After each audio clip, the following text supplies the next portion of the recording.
जी हाँ दोस्तों, क्लर्स टीवी का पॉपुलर शो मन्नत हर खुशी पाने की एक बार फिर दर्शकों के दिलों को छूने वाला है।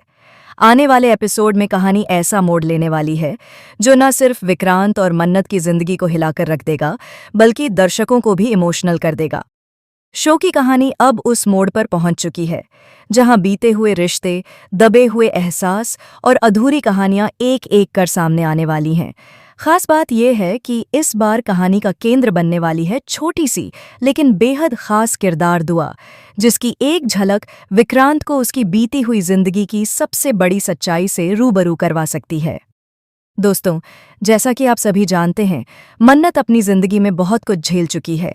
उसने अपने अतीत को पीछे छोड़ने की पूरी कोशिश की है, लेकिन कुछ रिश्ते ऐसे होते हैं जो वक्त के साथ भी पीछा नहीं छोड़ते।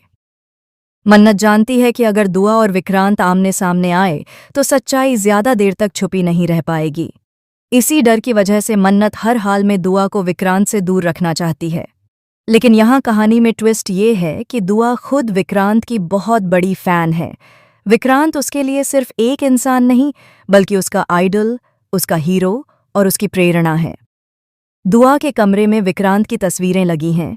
उसके इंटरव्यू, उसके वीडियो और उसकी कामयाबी की कहानियां दुआ को आगे बढ़ने का हौसला देती हैं। दुआ का सपना है कि वह एक दिन विक्रांत से मिले, उससे बात करे और उसे बताए कि वह उसकी कितनी बड़ी फैन है। लेकिन मन्नत की सख्ती और डर के कारण दुआ ये बात किसी से कह नहीं पाती। दोस्तों, आने वाले एपिसोड में आप देखेंगे कि एक बड़ा कंपटीशन अनाउंस किया जाता है जिसमें विक्रांत खुद जज बनने वाला है। यह खबर जैसे ही दुआ तक पहुंचती है, उसकी खुशी का ठिकाना नहीं रहता। उसे लगता है कि यह उसके सपनों को पूरा करने का सबसे बड़ा मौका है। लेकिन मन्नत इस कंपटीशन के पूरी तरह खिलाफ होती है। वह किसी भी कीमत पर दुआ को इसमें हिस्सा लेने की इजाज़त नहीं देना चाहती। मन्नत का डर अब और बढ़ जाता है, क्योंकि उसे लगता है कि अगर दुआ विक्रांत के सामने गई तो वह खुद को रोक नहीं पाएगी। यहीं से कहानी लेती है एक बड़ा मोड़। दुआ बिना किसी को बताए, बिना मन्नत को कुछ बताए, अपने सपने को पूरा करने के लिए घर से निकल जाती है। वह मुंबई जाने वाली बस में बैठ जाती है। बस में बैठते वक्त उसके मन में डर भी होता है और उत्साह भी। वह सोचती है कि अगर मम्मा को पता चल गया तो क्या होगा, लेकिन साथ ही यह भी सोचती है कि अगर वह यह मौका छोड़ देगी तो शायद फिर कभी विक्रांत से मिलने का चांस न मिले। दूसरी तरफ मन्नत को जब दुआ के गायब होने का एहसास होता है तो उसके पैरों तले जमीन खिसक जाती है। उसका सबसे बड़ा डर सच होता दिख रहा है। वह बार बार खुद से यही सवाल करती है कि कहीं दुआ और विक्रांत का सामना हो गया तो। और दोस्तों, वही होता है जिसका डर था। मुंबई पहुंचते ही दुआ का सामना खुद विक्रांत सलूजा से हो जाता है। पहली नज़र में ही दुआ विक्रांत को पहचान लेती है। उसकी आंखों में खुशी के आंसू आ जाते हैं। वहीं दूसरी तरफ जैसे ही विक्रांत की नज़र दुआ पर पड़ती है, वह एक पल के लिए ठहर जाता है।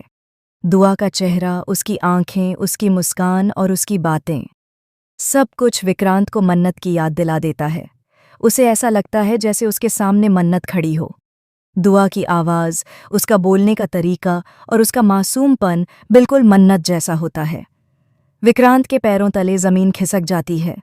वह खुद से सवाल करने लगता है कि आखिर यह बच्ची उसे इतनी जानी पहचानी क्यों लग रही है। क्यों उसकी हर बात उसे मन्नत की याद दिला रही है। दुआ जब विक्रांत से बात करती है तो वह उसे अपने सपनों के बारे में बताती है, अपने संघर्ष के बारे में बताती है और यह भी बताती है कि वह कितनी बड़ी फ़ैन है। दुआ की हर बात विक्रांत के दिल को छू जाती है। दोस्तों, यहाँ से विक्रांत के मन में एक अजीब सा शक जन्म लेने लगता है। वह सोचने लगता है कि कहीं यह महज एक इत्तेफाक तो नहीं, या फिर इस बच्ची का मन्नत से कोई गहरा रिश्ता है। जैसे जैसे विक्रांत दुआ के साथ वक्त बिताता है, उसका शक और गहरा होता जाता है। वह बिना